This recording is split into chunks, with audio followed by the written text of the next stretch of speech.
नमस्कार, म विजय सुवेदी।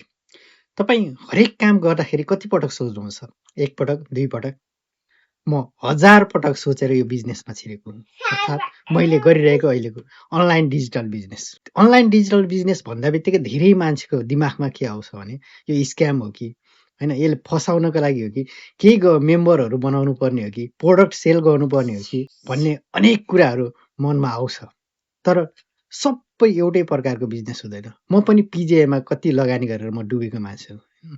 म जापान आएर धेरै कुरा सिकेर, धेरै कुरा बुझेर यहाँसम्म आइरहेको मान्छे। म यत्तिकै अन्धाधुन्दा म यो बिजनेसमा हाम फालेको होइन। म पनि यो बिजनेसमा छिर्नुभन्दा अगाडि 1000 पटक सोचेर यसले मेरो भविष्य चेन्ज गर्छ है भन्ने मलाई लागेर म यो बिजनेसमा जोइन भएको छु। र जब म यो बिजनेसमा जोइन भएँ, मैले चाहिँ त्यो ममा भएका शङ्काहरू पुरै क्लियर भएको छ। अहिले चाहिँ म ढुक्कका साथ, गर्वका साथ भन्दैछु, म एकदम राम्रो प्लेटफर्ममा यो छु र मैले एकदम राम्रो बिजनेस सुरु गरिरहेको छु। यसमा मलाई गर्व छ। हामी यसकारण पनि यसमा गर्व छौँ कि हामी जापान बेस कम्पनीसँग आबद्ध छौँ। त्यो पनि 1-2 वर्ष भएको कम्पनीसँग होइन, 52 वर्षदेखि चलिआएको कम्पनी। तपाईँलाई जापान भन्दा बित्तिकै कत्तिको विश्वास लाग्छ होइन? जापान भनेको त एउटा विश्वासको अर्को नमुना पनि हो। त्यही भएर हामी प्राउडली भन्दैछौँ कि हामी गुड बिजनेसमा छौँ। तर यसको लागि चाहिँ जोसुकैले जे भने पनि सबै बिजनेस सबैका लागि हुँदैन। कसैलाई राम्रो लागेको कुरा कसैलाई नराम्रो लाग्न सक्छ, कसैलाई नराम्रो लागेको कुरा कसैलाई राम्रो लाग्छ। त्यही भएर यो बिजनेस पनि सबैको लागि राम्रो होइन, सबैको लागि पर्फेक्ट छैन होला होइन? त्यसका लागि तपाईँले आफै डिसाइडेड गर्नुपर्ने हुन्छ होइन? यो बिजनेस मेरो लागि हो कि होइन, मैले गर्न सक्छु कि सक्दिनँ भनेर डिसाइड पर्ने हुन्छ। त्यसको लागि नै हाम्रो यो सिस्टममा चाहिँ एउटा पोलिसी छ। जस्ट तपाईँले $149 डिपोजिट मात्रै गरेर, जो कि टोटल्ली रिफन्डेबल हुन्छ होइन? तपाईँले 30 दिनसम्म मजाले भिडियोहरू हेरेर तपाईँलाई चाहिँ यो बिजनेस मैले गर्न सक्दिनँ है भन्ने तपाईँलाई फिल भयो भने त्यो चाहिँ टोटल्ली रिटर्न हुन्छ। अनि त्यस्तो रिटर्न तपाईँले अलिकति मात्रै डिपोजिट गरेर यो बिजनेसको बारेमा नालीबेली सबै कुरा थाहा पाएर अनि तपाईँ भित्र छिर्ने हो। तपाईँलाई यत्तिकै कसैले फोर्स गरेर यो बिजनेस गर्न लगाउने होइन होइन? त्यो भएर त्यति कुरा बुझिसकेपछि बल्ल तपाईँ यो बिजनेसमा छिर्नुहुन्छ।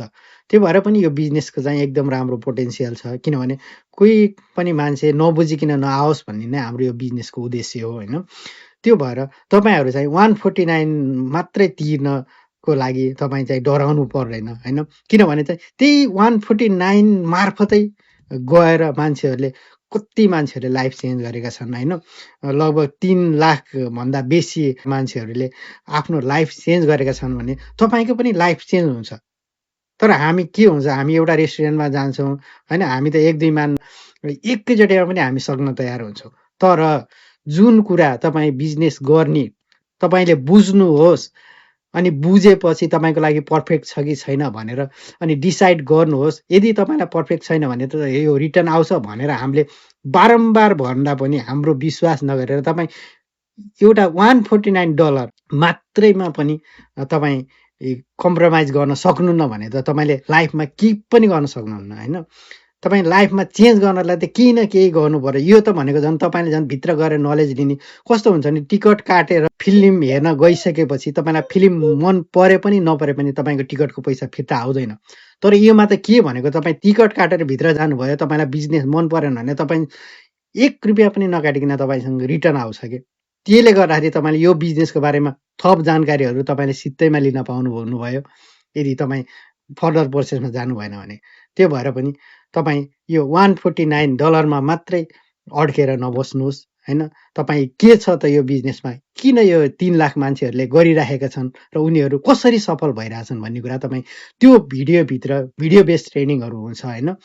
कम्पनी के हो, कसरी गरिन्छ, अनि हामीलाई चाहिँ पैसा कसरी आउँछ, अनि हामीलाई चाहिँ को मार्फत आउँछ, यी यावत कुराहरूको जानकारी तपाईँले त्यो भिडियो हेरेपछि थाहा पाउने हुनाले यदि तपाईँ चाहिँ त्यो 149 मात्रै सुन्दाखेरि तर्सेर भागिरहनु भएको छ भने प्लिज तपाईँ फेरि एकचोटि सोच्नुहोस्।